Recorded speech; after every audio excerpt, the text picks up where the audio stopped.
Today we are going to deal again the poet of beauty, a great romantic poet, John Keats. Keats जो हैं वो PGT के syllabus में भी हैं और जैसा सर इग्नू की पढ़ाई की बात करते हैं तो वहाँ पर भी मिलेंगे आपको। इवन हायर के सिलेबस में भी आपको कीट्स मिलेंगे। मुझे लगता है टीजीटी पीजीटी दोनों के सिलेबस में कीट्स हैं। That's why I chose this topic today. तो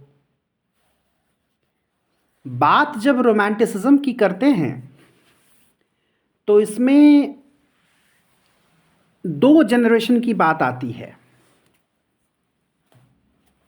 देयर आर टू जनरेशंस और सीनियर जूनियर टाइप की बातें हैं। जो पहली वाली जनरेशन है, आप में से कोई बताएगा पहली वाली जनरेशन में किसका किसका नाम आता है?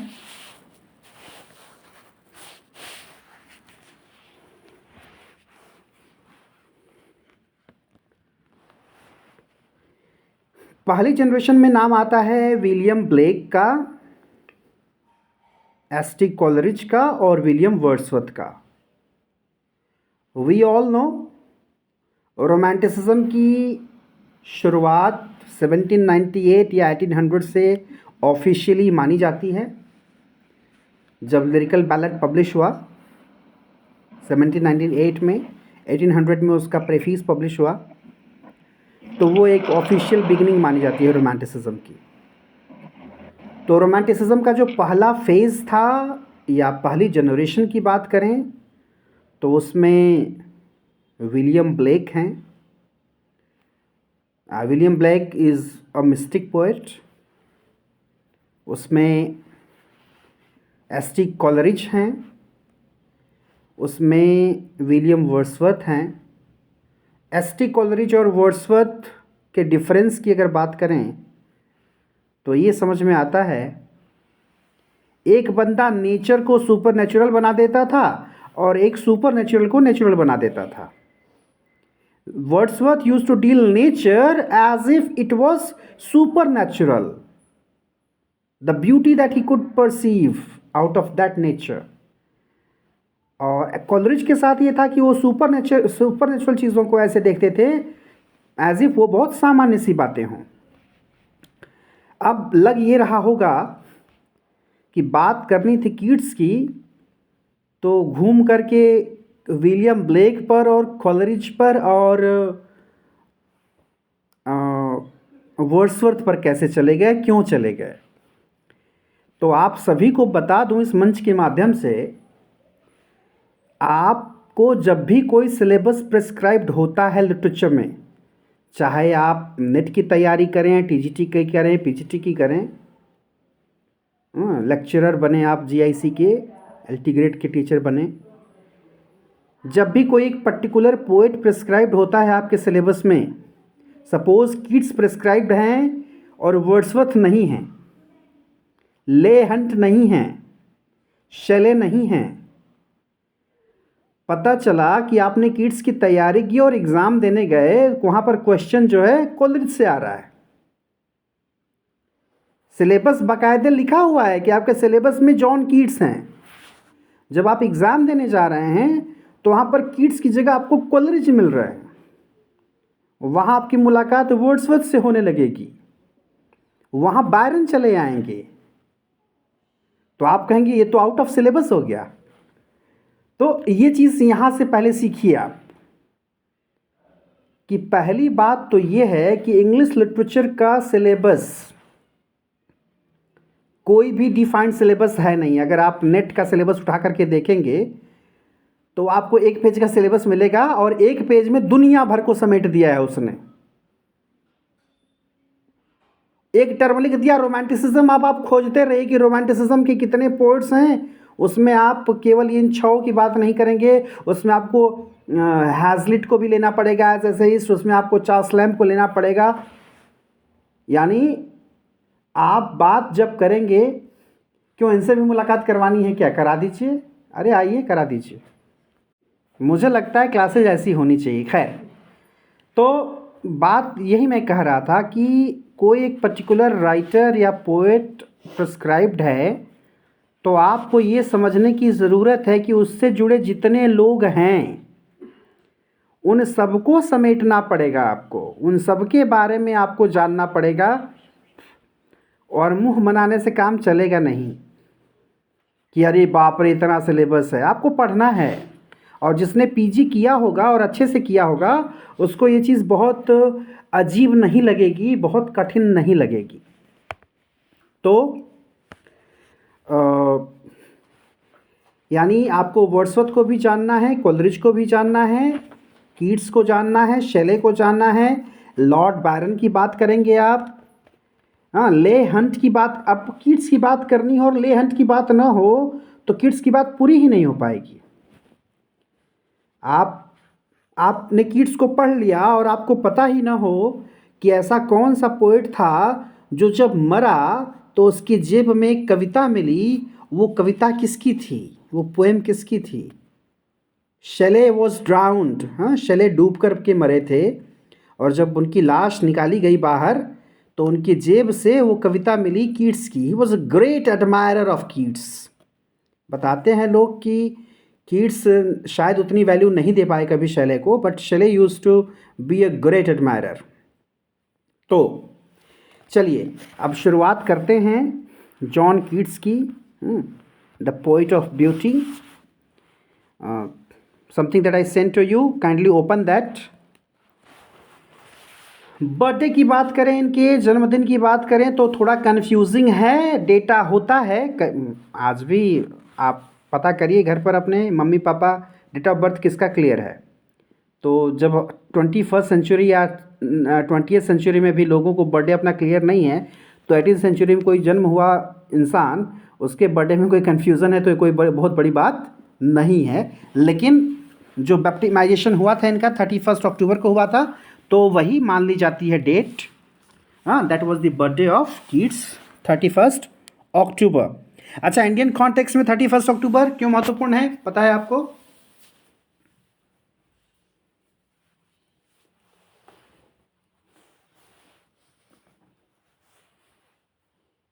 थोड़ा जल्दी जल्दी रिस्पॉन्स दिया करिए आप लोग।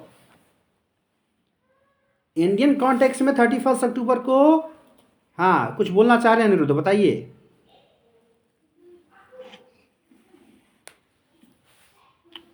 31 अक्टूबर को नेशनल यूनिटी डे माना जाता है, राष्ट्रीय एकता दिवस। That is the birthday of Sardar Vallabh Bhai Patel, and that is the same date for the martyrdom of Indira Gandhi. Indira Gandhi was assassinated on 31 October. तो अंग्रेजों को याद करते करते, पढ़ते पढ़ते अपने आप को न भूलिए, वो भी जानना ज़रूरी है। और जीएस में क्वेश्चन आता है, तो केवल इंग्लिश लिटरेचर पढ़ करके क्या करिएगा, थोड़ा सा जीएस भी जानिए। 31 अक्टूबर, अच्छा, ऐसी चीज़ें याद भी रहती हैं। शायद अगर आपको केवल किड्स का बर्थडे बता देते तो दिमाग से उतर जाता, लेकिन जब आप उससे पटेल को और इंदिरा गांधी को जोड़ लेंगे तो कुछ चीज़ें आपको याद रह जाएंगी। 23 फरवरी 1821 ही एक्सपायर्ड। 1795, आप देखिए सेकेंड जनरेशन क्यों कहा जा रहा है, जहाँ से शुरुआत हो रही है 1798 या 1800, जहाँ से शुरुआत मानी जा रही है रोमांटिसिज्म की। अपना किड्स उस समय 5 साल का था। 1795 में पैदा हुए तो 1800 में 5 साल के रहे होंगे, and that is why he is second generation poet. लिखा भी है, was an English poet of the second generation, किसके, रोमांटिक पोएट्स के। अच्छा, एक चीज़ और यहाँ पर फिर से दोहराऊंगा कि जो रोमांटिसिज्म है, भले वो वर्ड्सवर्थ और कोलरिज और विलियम ब्लेक से शुरू होना माना जाए, लेकिन आप देखेंगे इंग्लिश लिटरेचर की हिस्ट्री की जो किताबें हैं उसमें इसके लिए टर्म रोमांटिक रिवाइवल का दिया हुआ है। Romantic revival. अब ये समझने की ज़रूरत है कि रिवाइवल क्यों। जब आप कह रहे हैं कि रोमांटिसिज्म की ऑफिशियल बिगिनिंग 1798 या 1800 है, तो रिवाइवल कैसा? तो बात ये है कि जो रोमांटिसिज्म है या क्लासिसिज्म है, ये चीज़ें ऐसी नहीं हैं कि वो एक दो दिन में, एक दो साल में, एक दो महीने में हो जाएं। इवन जो रोमांटिसिज्म 1798 या 1800 में शुरू हुआ, वो एक तरह से सदियों पुराना रोमांटिसिज्म था, वही रिवाइव हुआ है। जब आप बात रोमांटिक होने की करते हैं, तो romantic word in English literature does not signify the meaning, does not infer the meaning, does not confer the meaning that we have nowadays in our daily life. फला बड़े रोमांटिक हैं, तो आप समझते हैं कि रोमांटिक होना क्या होता है। जो बहुत ज़्यादा क्या हो जाए, सेंशुअल प्लेजर में जो विश्वास करते हैं लोग, उनको आप कहते हैं। हाँ, जो बड़े, मतलब क्या मैं कहूँ, आप लोग तो खुद समझदार हैं, adult, you all are adult, so you know very well कि रोमांटिक होना क्या होता है आज के कॉन्टेक्स्ट में। लेकिन लिटरेचर में रोमांटिक का मतलब वो नहीं होता। लिटरेचर में रोमांटिक का मतलब होता है लीक छोड़ तीनों चलें शायर सिंह सपूत। तो जो लीक छोड़ कर चलते हैं, यानी जो कस्टम्स को, एक टर्म है अंग्रेजी में आइकनोक्लास्ट। आइकनोक्लास्ट क्या होता है? जो आइकन्स पहले से स्टेब्लिश्ड हैं, जो नोशंस, जो कल्चर, जो तमाम चीज़ें पहले से इस्टेब्लिश है, उसकी मार के धज्जियाँ उड़ा देने वाले बंदे को कहते हैं आइकनोक्लास्ट। जैसे जीबी शॉ को कहा जाता है आइकनोक्लास्ट। तो जो बंधी बंधाई, जो बंधे बंधाए नियम है, बने बनाए नियम है, उसको तोड़ ताड़ के आगे बढ़ जाए, वही है romantic. And in that way, अगर आप लिटरेरी हिस्ट्री में पीछे जाएंगे तो आपको पता चलेगा कि इंग्लिश लिटरेचर नहीं, आप ग्रीक हिस्ट्री में चले जाइए, वहाँ पर एक बंदा पैदा हुआ जिसका नाम था एरिस्टोटल, जो अपने आप को बहुत बड़ा क्लासिसिस्ट समझता है। हिंदी में बोलते हैं शास्त्रवाद। हाँ, नियम कानून को एकदम पकड़ के रहने वाला आदमी। तो आप जब रोमांटिसिज्म का बाइनरी अपोजिट देखते हैं, जो दूसरा टर्म जो ठीक उसके सामने पैरेलल निकल करके आता है रोमांटिसिज्म के, वो है क्लासिसिज्म। तो जो क्लासिसिज्म का धुरंधर है एरिस्टोटल, जिसको हिंदी में आप अरस्तु के नाम से जानते हैं, वो बंदा खुद रोमांटिक था। कैसे? गुरु जी ने जो कहा आंख मूंद करके नहीं मानना है। प्लेटो गुरु थे एरिस्टोटल के। प्लेटो ने जो बात कही, सारी बात को एरिस्टोटल ने सीधे सीधे नहीं माना। अगर सीधे सीधे कही गई बात को मान लेते तो लीक पर चलते। Two roads diverse in woods, I took the less travelled by. याद करिए, रोड नॉट टेकन, है ना। लेस ट्रेवल्ड बाय, वो रास्ता जिस पर कम लोग जा रहे हैं। या यूं कह लीजिए, जब आप अपना नया रास्ता खुद बनाते हैं तो आप रोमांटिक होते हैं। In that way Aristotle was romantic. Even if he was a great pioneer, a great practitioner of classicism, he was a romantic by his mood, by his nature. Clear है? वहाँ से उठ करके आप आइए 16th century में, there we are having a person by whose name total literature of English is known, none other than, mike on करके बोलिए। Yes, you are telling the right name, none other than Shakespeare. Shakespeare. Shakespeare Shakespeare Shakespeare क्यों हैं? वो इतने महान क्यों हैं? क्योंकि वो भी एक आइकनोक्लास्ट थे। आप जब सोनेट पढ़ेंगे तो आप देखते हैं उसमें बात आती है, एक इटालियन सोनेट आता है। इटालियन सोनेट का अपना एक पैटर्न है। आप इंग्लिश सोनेट पढ़ेंगे, उसका अपना एक पैटर्न है। सर टॉमस व्याट और बाकी ने जो प्रैक्टिस किया, लवसरे ने प्रैक्टिस किया। शेक्सपियर ने इंग्लिश सोनेट को पकड़ा, लेकिन उसमें भी अपनी नई चीज़ इंट्रोड्यूस की, अपना नया तरीका इंट्रोड्यूस किया, अपना नया रास्ता इंट्रोड्यूस किया। एंड दैट इज़ वाई अब उस सोनेट में आपको बाकायदे एक शेक्सपियरियन सोनेट पढ़ना होता है। तो और जब आप यूनिटीज़ की बात करते हैं तो आप देखते हैं कि शेक्सपियर, आप क्लासिसिज्म की बात करें तो आप देखते हैं कि यूनिटीज़ को फॉलो करने की बात होती है, unity of place, unity of action और यूनिटी ऑफ टाइम। शेक्सपियर ने अपने ड्रामा में तमाम यूनिटीज़ की धज्जियां उड़ा रखी हैं। कुछ में है यूनिटी ऑफ प्लेस, कहीं पर आपको मिलेगा, कुछ में यूनिटी ऑफ एक्शन भी मिलेगा, लेकिन जैसे ट्रेजी कॉमेडी है जिसमें आप ट्रेजिडी के भी सीन्स देखते हैं, कॉमेडी के भी देखते हैं, तो वहाँ पर यूनिटी ऑफ एक्शन नहीं है। तो जो तमाम क्लासिकल रूल्स हैं या जो उसकी बात करते हैं, एक पोएटिक जस्टिस की बात करते हैं हम। पोएटिक जस्टिस का कॉन्सेप्ट आता है लिटरेचर में कि जैसे को तैसा भवानी को भैंसा, है ना, कि आप जैसा करेंगे वैसा आपको उसका फल मिलेगा। Virtue should be rewarded and vices should be punished. तो शेक्सपियर ने कहा ये सब बात जो है, ये सब कहने की बातें हैं।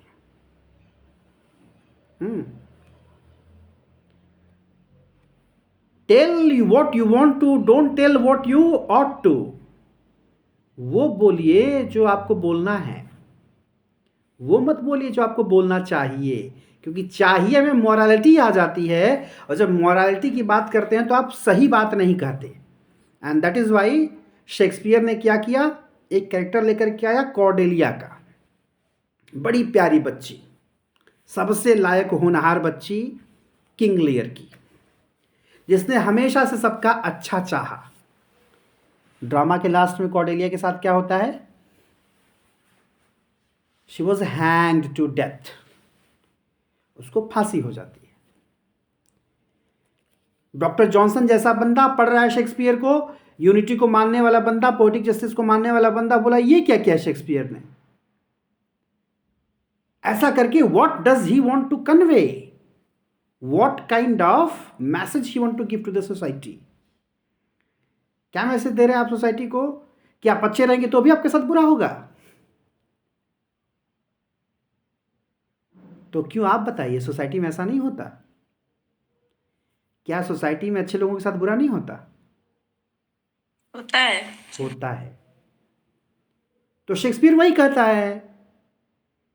उसका कहना यह है कि देखो भाई, आप अगर अच्छे हैं, अगर अच्छा आप बुरे अगर आप हैं तो आपके साथ बुरा होगा डेफिनेटली।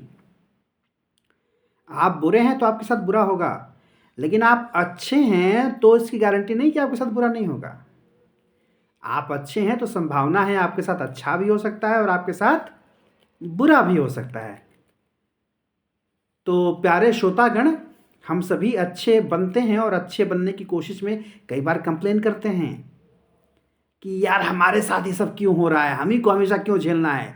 लिटरेचर आपको बताता है कि भैया यू आर नॉट अलोन, आप अच्छे बने रहिए, प्रयास में रहिए, अच्छा होगा आपके साथ कभी, लेकिन बुरा भी हो सकता है। And that strength we have through literature. साहित्य हमको वो शक्ति देता है झेलने की, वो शक्ति देता है बियर करने की। खैर, तो that is why Shakespeare was also romantic. तो जब एरिस्टोटल रोमांटिक हैं, शेक्सपियर रोमांटिक है, और तमाम लोग जो बीच में आए और उन्होंने अलग अलग चीज़ें इंट्रोड्यूस की, कुछ नया किया, तो सब रोमांटिक थे। And that is why we are having romantic revival in the time of Wordsworth, Coleridge and William Blake, और बाद में उसी में सेकेंड जनरेशन में आते हैं जॉन कीट्स।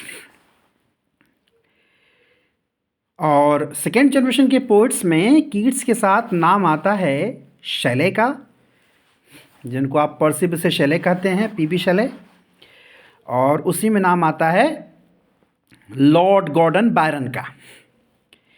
बायरन के बारे में कहा जाता है he was one of the most handsome person of his time, बड़ा खूबसूरत बंदा था बायरन। इसमें एक टर्म पढ़े थे। हाँ, John Keats he was neither reveal nor utopian like Byron और सेली। हाँ, not, he was not a rebel.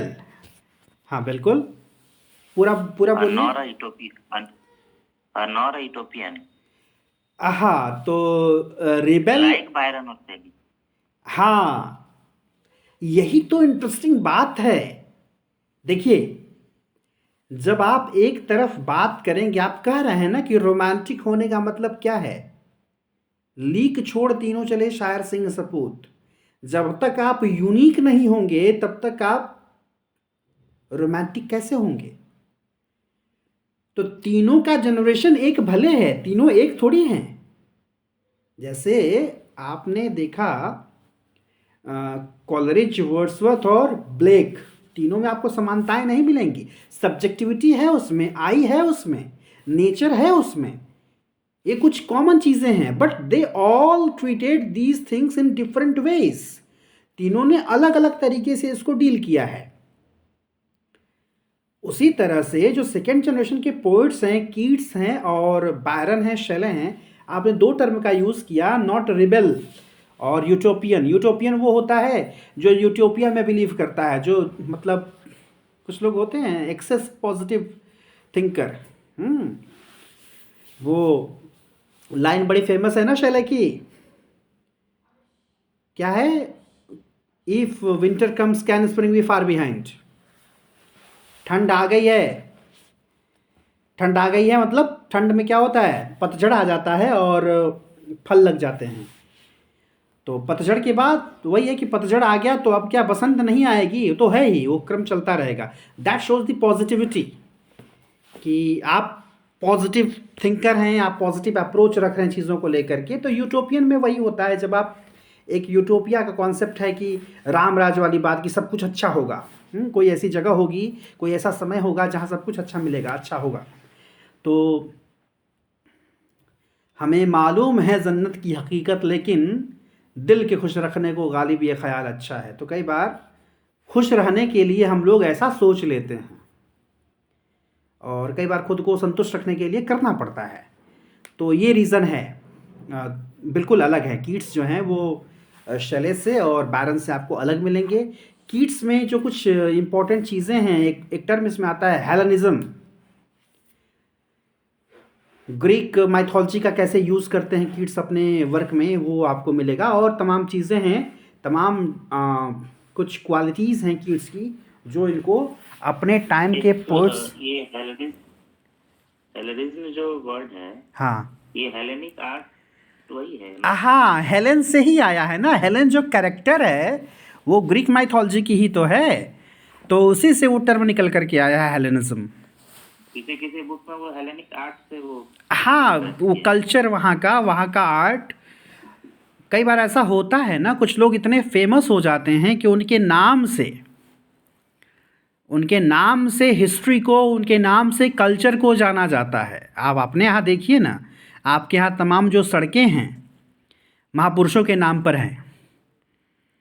आपके यहाँ आप जो बात करते हैं एन्ना डोमिनी की, anno domini, you understand, AD, anno domini का ट्रांसलेशन है आफ्टर क्राइस्ट।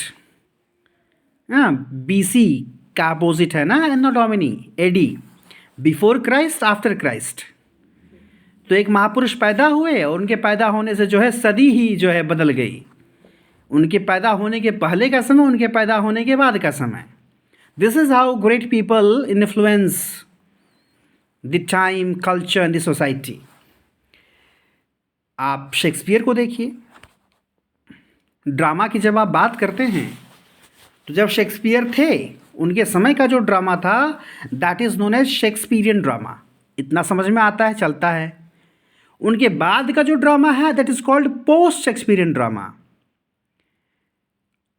और जब शेक्सपियर पैदा भी नहीं हुए तब भी ड्रामा का नाम उन्हीं के नाम पर पड़ रहा है, प्री शेक्सपियरियन ड्रामा। शेक्सपियर के पैदा होने के पहले का ड्रामा प्री शेक्सपियरियन, शेक्सपियर के जाने के बाद का ड्रामा पोस्ट शेक्सपियरियन, और शेक्सपियर के समय का ड्रामा शेक्सपियरियन ड्रामा। तो ये होता है। खैर, तो as we all know he died of tuberculosis at the age of 25। और यही महानता है इस इंसान की। हम सब जितने लोग यहाँ पर हैं कोई भी 25 का नहीं है। हाँ, हम सब 30 के आसपास के हैं, कुछ कम के होंगे कुछ ज़्यादा के होंगे। आई थिंक कुछ लोग इसमें 40 के भी हैं। तो वी आर डीलिंग पर्सन, है ना सर? एम आई राइट? 40 के कौन है सर? क्या एज है सर आपकी? मेरी हाँ, होगी 31-32। हा, क्या बात है।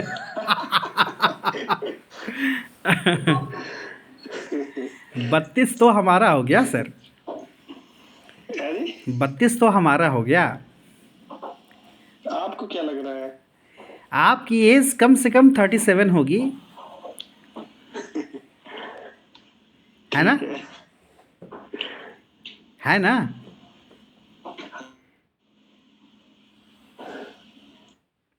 एज होगी सर, कितनी होगी? 40 होगी। 40। 40 हो गई ना? हाँ, यू आर स्मार्ट मैन। हाँ जी। हाँ, पता नहीं चलता, आपकी उम्र मालूम नहीं चलती।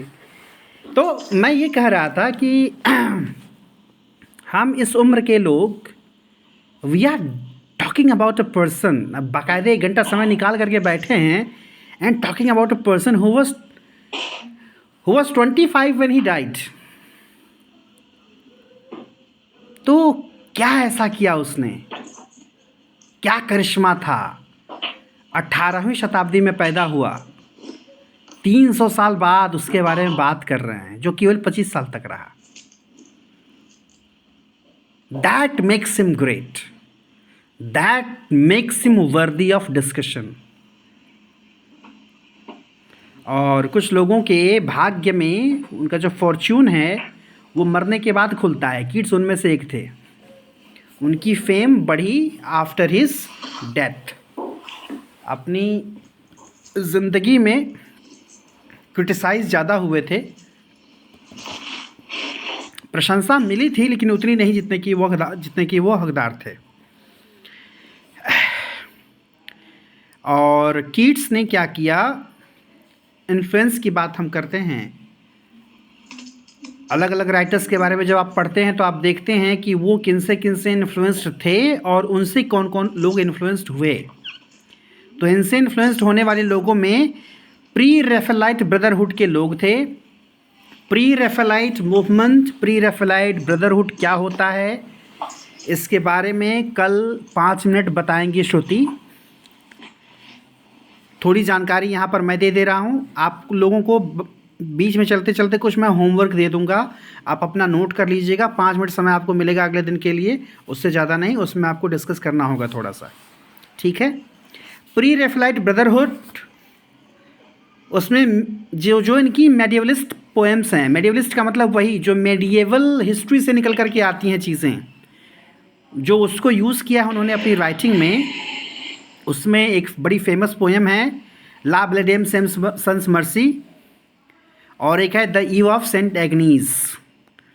ये जो 2 पोएम हैं इनका बड़ा इन्फ्लुएंस रहा है प्री रेफेलाइट मूवमेंट में।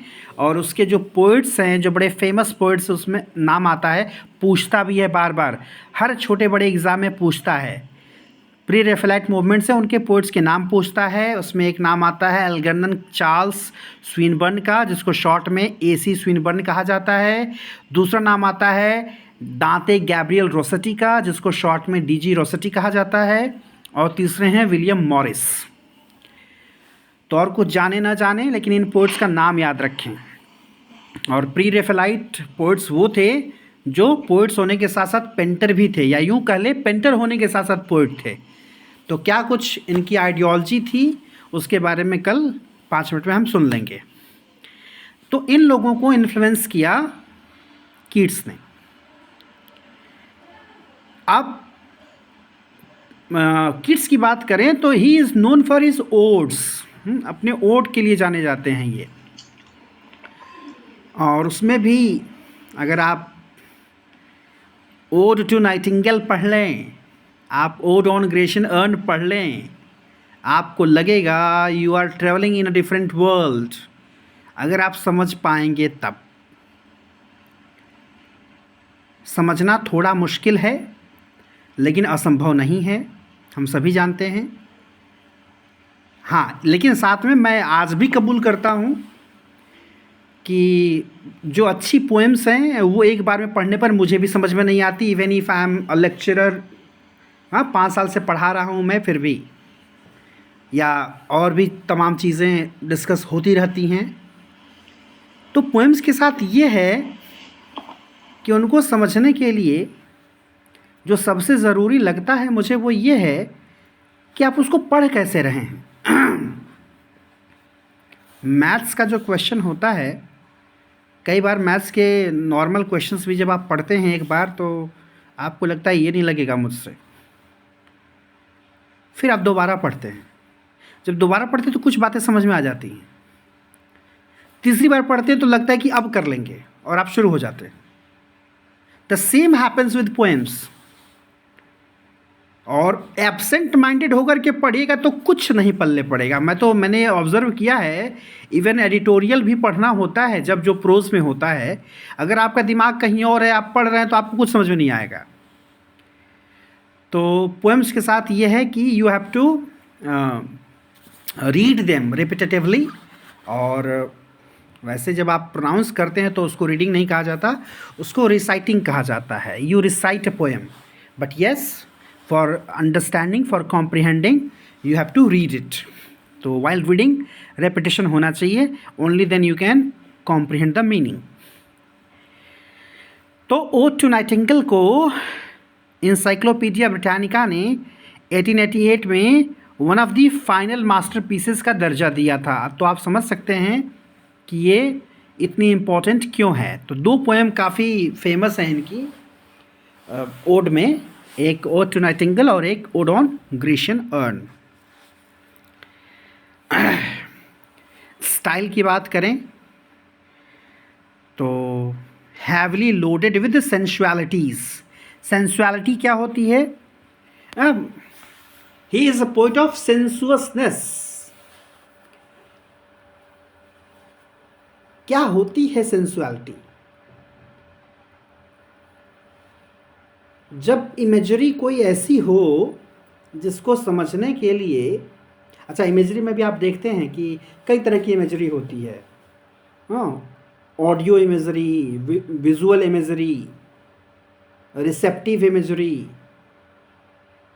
यानी आपके सामने ऐसे विम्ब आएंगे कि उनको समझने के लिए आपको अपने तमाम सेंसेस को काम पर लगाना पड़ेगा। Only then you can understand.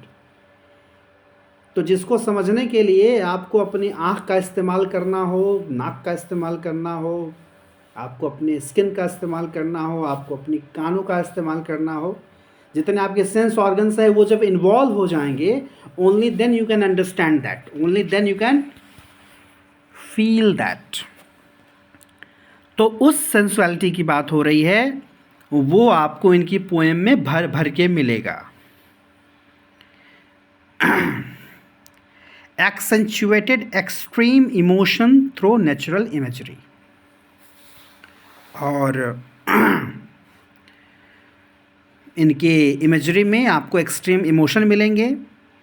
His poems and letters remain among the most popular and analyzed in English literature। ऐसा नहीं है कि केवल पोएम्स ही, पोएम्स के साथ साथ इन्होंने जो लेटर्स लिखे हैं दे आर वेरी इम्पॉर्टेंट। और उन्हीं में एक लेटर्स में से एक में उन्होंने जो अपने भाई को लिखा, आई थिंक टॉम किट्स को लिखा था शायद, एक बार चेक कर लीजिएगा, उसमें उन्होंने बात की है नेगेटिव कैपेबिलिटी की। फैनी ब्राउनी एंड अदर्स के नाम से तो जो नेगेटिव कैपेबिलिटी की बात है, लेटर का मतलब लेटर औरों को भी लिखा होगा, लेकिन जिसकी बात मैं कर रहा हूँ जिसमें उन्होंने नेगेटिव कैपेबिलिटी की बात की है वो भाई को लिखा था। तो वो डिस्कस करता है, वो इंसान जो 25 की उम्र में चला गया, तो ऑब्वियस है कि वो 22-23 के रहे होंगे तब उन्होंने डिस्कस किया होगा।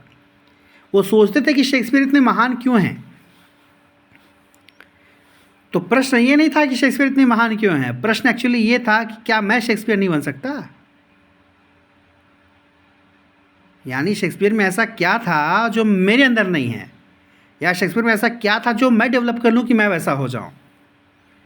तो उसी तमाम एक्सप्लोरेशन में, चीज़ों को एक्सप्लोर करने के क्रम में, he found out that Shakespeare had negative capability. Negative capability क्या होती है? अपने आप को निगेट करने की क्षमता। अपने आप को निगेट करना यानी जैसा देश वैसा भेष। कृष्ण वाली बात हो जाने, कृष्ण जो अलग अलग रूप ले लिया करते थे जब जहाँ हैं जैसे। तो नेगेटिव कैपेबिलिटी आसान तो नहीं है।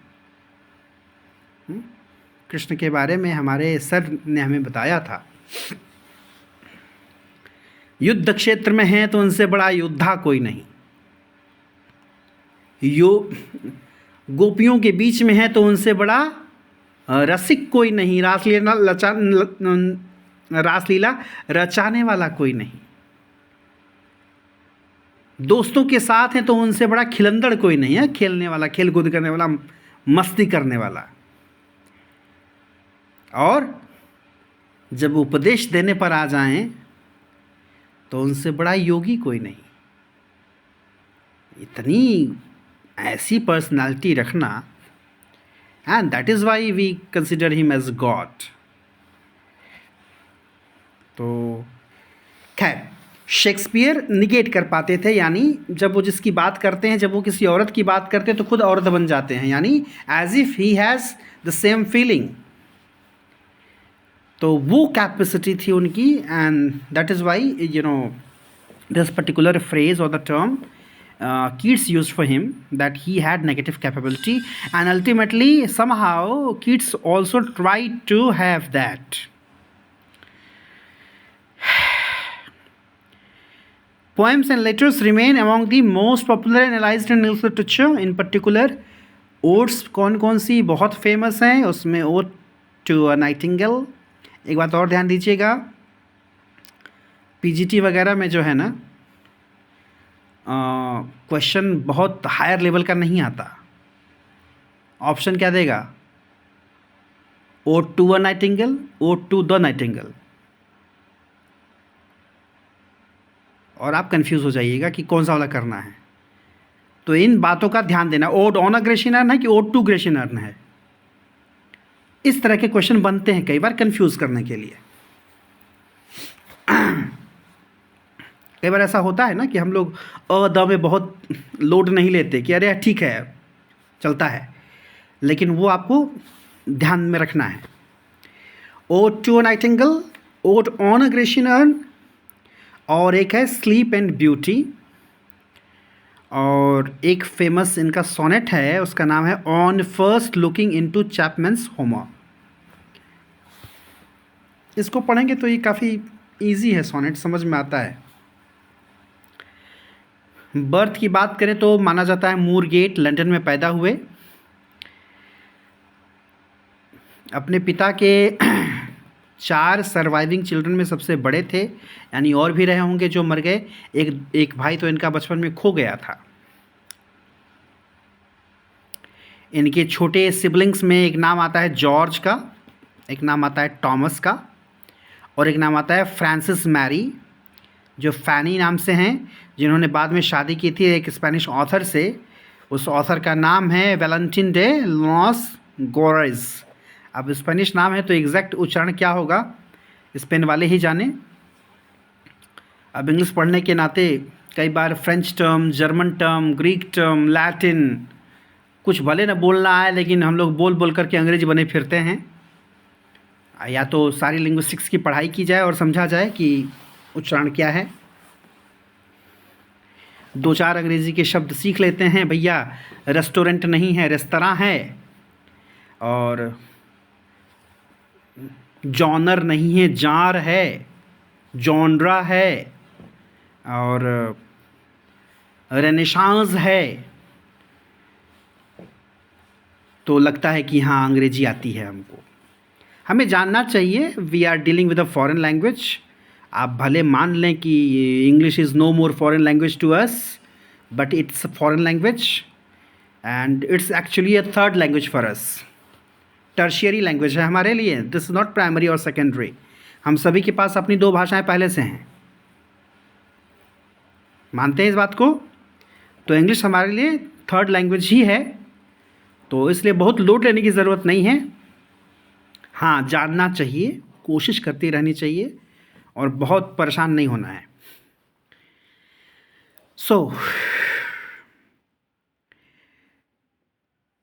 अगर बात करें, एक स्कूल में गए थे, वहाँ के हेडमास्टर के एक बेटे थे, आगे उनका नाम आएगा, काफ़ी इन्फ्लुएंस रहा उनका किड्स पर। उन्होंने इंटरेस्ट जगाया तो किड्स ने क्लासिक्स और हिस्ट्री में इंटरेस्ट लेना शुरू किया, और एक बार जो वो इंटरेस्ट शुरू हुआ तो फिर वो आजीवन बना रहा। एक जो काफ़ी इंटरेस्टिंग बात किड्स की लाइफ में है, आप सभी जानते हैं कि अपने करियर के शुरुआती दिनों में उन्होंने बाकायदे अप्रेंटिसशिप किया था 5 साल का, डॉक्टर बनने के लिए, सर्जन बनने के लिए। फिर एक हॉस्पिटल में प्रैक्टिस शुरू भी कर दिया। उस हॉस्पिटल का नाम है गाइज हॉस्पिटल। अब ये देखिए आएगा, इस तरह के क्वेश्चंस आते हैं। अब इसका मतलब हो ना हो, इसकी वैल्यू हो ना हो, लेकिन इसी तरह के क्वेश्चंस आते हैं टीजीटी पीजीटी में। तो उस हॉस्पिटल का नाम था गाइज हॉस्पिटल, जो बाद में अभी किंग्स कॉलेज लंदन का वो पार्ट है वो हॉस्पिटल। तो वहाँ उन्होंने पढ़ना शुरू किया मेडिकल स्टूडेंट के रूप में। 1 महीने के भीतर उनको एक ड्रेसर के रूप में एक्सेप्ट कर लिया गया, इसलिए कि पहले अप्रेंटिसशिप कर चुके थे वो। ऐसा नहीं है कि 1 महीने में सब कुछ सीख गए। और वहाँ पर जो सर्जन्स हुआ करते थे उनको हेल्प करते थे वो। एक तरह से आज के समय में जूनियर हाउस सर्जन जो होते हैं उस पद पर थे वो। लेकिन आप बताइए, एक फेमस डॉक्टर बन भी गए रहते तो क्या आज हम और आप बात करते उनके बारे में? बहुत बड़े 30 मार खां हो जाते, बहुत बड़े डॉक्टर हो जाते, तो मेडिकल की पढ़ाई करने वाले बात करते उनके बारे में। लेकिन उसके लिए भी आपको चरक और सुश्रुत बनना पड़ेगा। मेडिकल वाले पढ़ते हैं चरक संहिता और सुश्रुत संहिता, धन्वंतरी को पढ़ते हैं। तो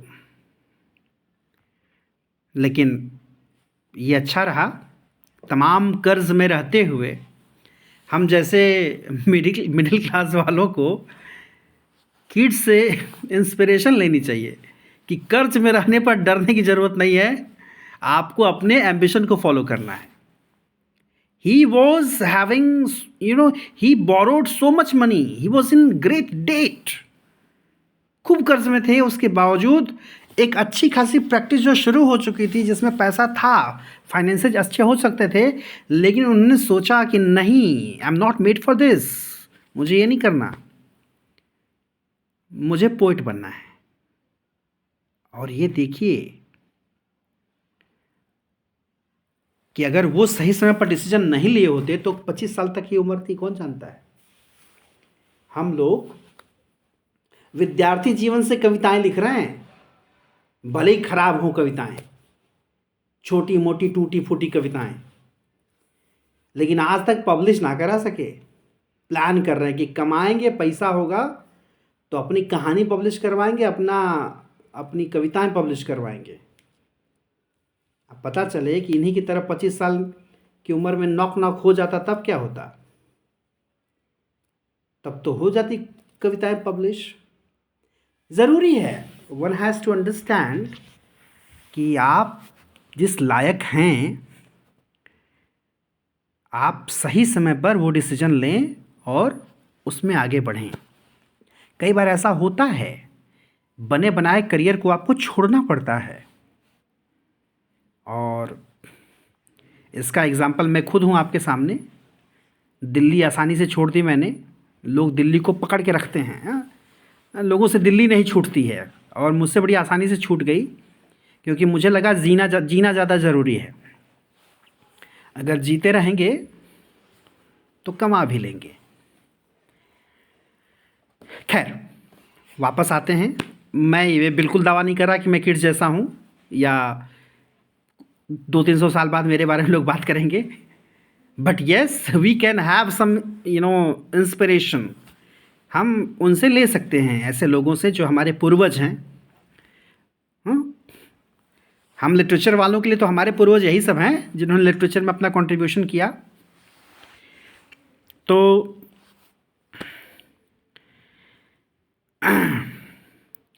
strongly drawn by ambition, inspired by fellow poets such as Leigh Hunt and Lord Byron, beleaguered by family financial crisis, he suffered period of depression. इतने क्राइसिस में थे कि डिप्रेशन भी हो चुका था उनको। हाँ, उसके बावजूद सोचिए क्या लग रहा था। उनके भाई ने बताया, his brother George road that, George ने लिखा है उनके बारे में, क्या लिखा है, विद इन कोटेशन है, fear that he should never be A poet. John को इस बात का डर था, जॉन किट्स को इस बात का डर था कि शायद वो कभी पोएट बन न पाए। And if he was not he would destroy himself. और ऐसा लग रहा था कि अगर पोएट नहीं बन पाएंगे तो अपने आप को बर्बाद कर लेंगे। कितनी छटपटाहट होगी, और ये छटपटाहट क्यों ज़रूरी है। मुझे याद आती है वो एक छोटी सी कहानी। कोई एक बड़े संत थे, उनके पास एक बंदा गया, उसने कहा कि I want to see god, I want to meet god, मुझे ईश्वर से मिलना है। मैंने तमाम कोशिशें की, मुझे मिला नहीं। तो बोले कि अच्छा ऐसा है, चलिए मिलवाते हैं। लेकर के बंदा उनको साथ में गया नदी किनारे।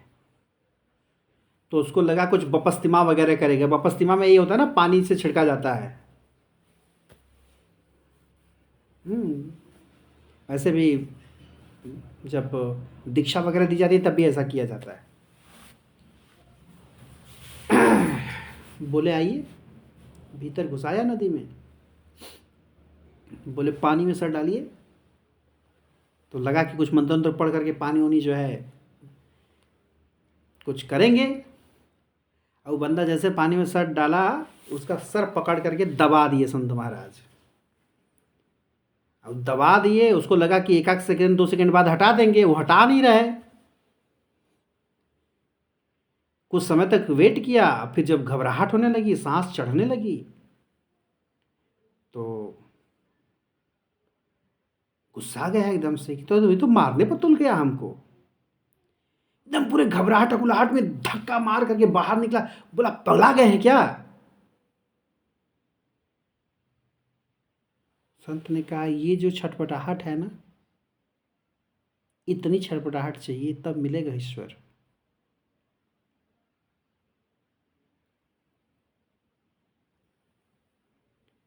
तो बड़े लोगों के समझाने का तरीका जो है कई बार बड़ा खतरनाक हो जाता है। इसी संदर्भ में मुझे याद आते हैं कबीर, जिनके बारे में कहा जाता है कि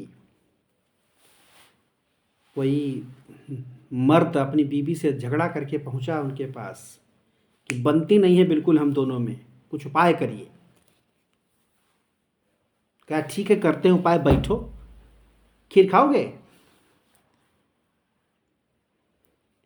पत्नी उनकी खीर बना करके ला रही हैं, खीर वो चाव से खा रहे हैं। जब वो बंदा खाया तो खीर की जगह पर जबरा था। जो हमारे यहाँ दूध में लोग नमक डालने मना करते हैं, लेकिन कई जगहों पर पड़ता है। मतलब चीनी की जगह उसमें नमक डाला हुआ था और मज़े से खा रहे हैं। कुछ देर बाद कह रहे लालटेन जला करके लाओ। पत्नी लालटेन जला करके ला करके दे दी। अब उसको लग रहा है कि कुछ बात बताएंगे हमको, कुछ समझाएंगे। वो तो समझा दिए, समझा दिए कि रिश्ते कैसे चलते हैं। यानी उसने खीर में चीनी की जगह नमक डाला, हमने कुछ नहीं कहा। हम दिन में जली लालटेन मांग रहे हैं, उसने कुछ नहीं कहा। यानी कुछ हम समझ लें, कुछ वो समझ ले। जब दोनों थोड़ा थोड़ा समझ लेंगे एक दूसरे को, तो बात आसान हो जाएगी, रिश्ते आसान हो जाएंगे। खैर, ये क्लास कथा के रूप में ज़्यादा जा रही है, वापस से आते हैं मुद्दे पर।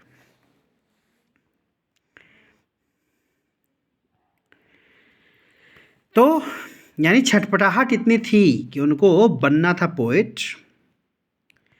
इवन 1816 में उनको लाइसेंस भी मिल गया डॉक्टर बनने के लिए, सर्जन या फिजिशियन बनने के लिए। उसको बोलते थे उस समय एपोथिकैरीज लाइसेंस, वो उसी के लिए, फिजिशियन या सर्जन बनने के लिए जो लाइसेंस मिलता था। लेकिन क्या हुआ, साल ख़त्म होने से पहले ही उन्होंने अपने गार्जियन को बता दिया कि ऐसा है, हमको सर्जन वर्जन नहीं बनना है, I want to become a poet.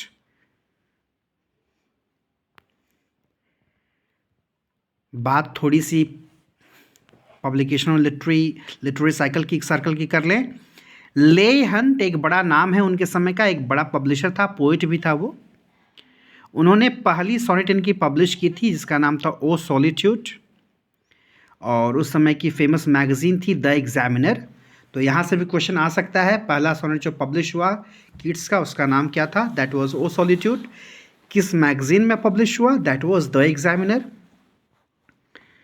उस समय की लीडिंग लिबरल मैगज़ीन थी। और उनका वही दोस्त जिसके बारे में मैं बात कर रहा था, जो हेडमास्टर का बेटा था, उसका नाम था चार्ल्स गॉर्डन क्लार्क। उसने इस दिन को रेड लेटर डे कहा कीट्स के लिए। आप सभी जानते हैं रेड लेटर डे क्या होता है, वह दिन जिसका महत्वपूर्ण स्थान हो हमारी ज़िंदगी में। हाँ, we understand 26 January and 15 August as red letter day for us, for Indian people. तो ये उनके लिए रेड लेटर डे था। जब अब बात यह है कि ये बार बार फोकस क्यों कर रहा हूँ, ऐसे भी क्वेश्चन आते हैं कि किसने किस चीज़ के संदर्भ में रेड लेटर डे का यूज़ किया है। तो आपको आंसर जानना पड़ेगा कि कौन था। चार्ल्स गॉर्डन क्लार्क था जिसने इसके बारे में बात की थी जब ओ सॉलिट्यूड पब्लिश हुआ, पहला सोनेट कीट्स का। किसने पब्लिश किया? ले हंट ने किया। कहाँ किया? द एग्जामिनर में किया। तब ये क्लार्क ने क्या कहा। तो इससे आप देखिए तमाम ऑब्जेक्टिव क्वेश्चंस निकल करके आ जाते हैं। और पहले भी कई बार चर्चा कर चुका हूँ, आजकल एग्ज़ाम्स में ज़्यादातर विकिपीडिया से उठाकर सीधे क्वेश्चन करते हैं सब। हालांकि विकिपीडिया बहुत ऑथेंटिक सोर्स नहीं माना जाता पढ़ने के लिए, 70% तक ही इस पर विश्वास करना सही होता है। But for the preparation we have to go with those information. 1816 में एक पोएम्स का कलेक्शन पब्लिश हुआ, नाम था टू माई ब्रदर्स। उस समय समर में क्लार्क के साथ सी साइड टाउन गए थे जिसका नाम था मार्गेट, शहर का नाम। वहाँ उन्होंने कैलिडोर लिखना शुरू किया और वहीं पर एक ग्रेट एरा की शुरुआत हुई लेटर्स लिखने की। जो जैसे हमारे देश के इतिहास में पंडित नेहरू के लेटर्स बड़े फेमस हैं। Letter of father to the daughter, पिता का पुत्री के नाम पत्र। इंग्लिश लिटरेचर की हिस्ट्री में या तो एपिस्टलरी नॉवेल फेमस हैं जो लेटर के रूप में लिखे गए नॉवेल थे, जिसमें पामेला की बात आती है, सैमुअल रिचर्डसन। और या तो लेटर्स की अगर बात करें तो कीट्स ने जो लेटर लिखे थे उनकी बड़ी लिटरेरी इम्पोर्टेंस है। दैट इज़ वाई उसके बारे में पढ़ाई करनी होती है, पढ़ना पड़ता है। तो ले हंट शुरू में बायरन और शेले से क्लोज थे, उन्हीं के थ्रू मुलाकात हुई थी, बायरन और शेले के थ्रू मुलाकात हुई थी ले हंट से। 5 months लेटर उसके बाद पोएम्स करके एक कलेक्शन का पब्लिश हुआ। उसको जो है बहुत अच्छे से रिव्यू नहीं मिला, लोगों ने बहुत पॉजिटिव रिव्यू नहीं दिया उसका, तो चीज़ें थोड़ी बिगड़ी। लेकिन उसमें दो पोएम उनकी पब्लिश फेमस पोएम है, आई स्टूड टिप्टो और स्लीप एंड ब्यूटी। और ये दोनों पोएम मानी जाती है कि हंट का काफ़ी इन्फ्लुएंस है इन पोएम्स पर। और एक और इंसान है जिसके नाम को जानना होगा आपको, वुडहाउस, जो कि लीगल इश्यूज़ को भी देखता था। उसने एक टिप्पणी की है कीट्स पर, दैट शुड बी लर्न, तो आपको याद होना चाहिए, वेवर्ड ट्रैम्बलिंग ईजली डॉन्टेड। ये मानता था कि कीट्स की पर्सनालिटी ऐसी ही थी वुडहाउस, लेकिन हाँ ये भी मानता था कि कीट्स के अंदर जीनियस की कमी नहीं है। Despite the bad reviews of poems, Hunt published the essay. और बाद में हंट ने एक एसे पब्लिश किया था, उस एसे का नाम था थ्री यंग पोइट्स। और जैसे थ्री यंग पोइट आ गया तो आप समझिए कि उसमें तीनों पोइट का नाम आपको याद होना चाहिए। उसमें थे शेले, कीट्स और रेनॉल्ड। रेनॉल्ड का पूरा नाम है जॉन हैमिल्टन रेनॉल्ड। और उसी में सोनेट पब्लिश हुआ था कीट्स का, जिसका नाम था ऑन फर्स्ट लुकिंग इनटू चैपमैन्स होमा, जिसके बारे में पहले मैं बोल चुका हूँ। यानी कहीं ना कहीं लोगों के नेगेटिव रिव्यू के बाद भी हंट को इस बात का विश्वास था कि कीट्स में कैपेसिटी है।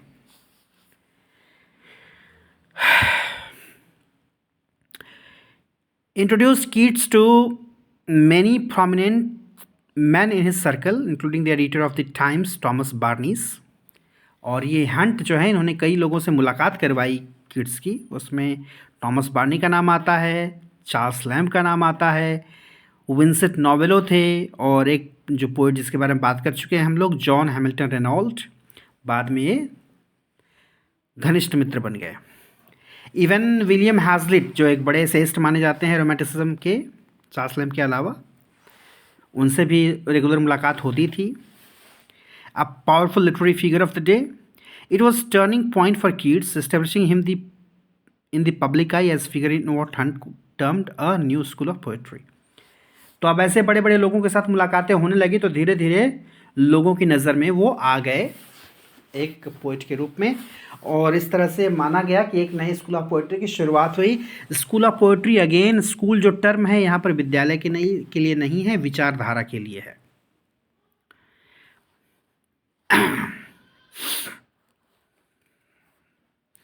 At this time, Keats wrote to his friend Ballay. अब यहाँ पर ये भी कोटेशन आपको याद करना होगा। क्या उन्होंने लिखा? I am certain of nothing but the holiness of heart's affection and the truth of the imagination. किस बात में विश्वास रहा कीट्स का, क्या समझे वो? हार्ट्स अफेक्शन, दिल में क्या है, क्या इमोशन है उसके, और ट्रूथ ऑफ द इमेजिनेशन, ये दो चीज़ें हैं जिस पर बिलीफ था उनका। और what imagination seizes as beauty must be truth. Truth होता है ना, ट्रुथ नहीं होता, truth. What imagination seizes as beauty, हमारा इमेजिनेशन जिसको ब्यूटी समझता है वो क्या होना चाहिए, वो ट्रूथ होना चाहिए। यानी ट्रूथ और ब्यूटी दोनों अलग चीज़ें नहीं हैं। और तभी आपको याद आती है वो लाइन, जो फेमस लाइन है किसकी, odd on a Grecian earn की। यहाँ से भी क्वेश्चन आता है, लाइन कौन सी है? Beauty is truth, truth beauty. Beauty is truth, truth beauty, that is all ye know on earth and all ye need to know. यानी आप ब्यूटी और ट्रूथ को अलग नहीं कर सकते। ब्यूटी सच्ची होगी और जो सच्चाई है वही ब्यूटी होगी। दोनों इनसेपरेबल हैं, यही वो जानते हैं और यही जानना चाहते हैं। हाँ, आपने पढ़ा होगा, a thing of beauty is joy forever, it never passes into nothingness.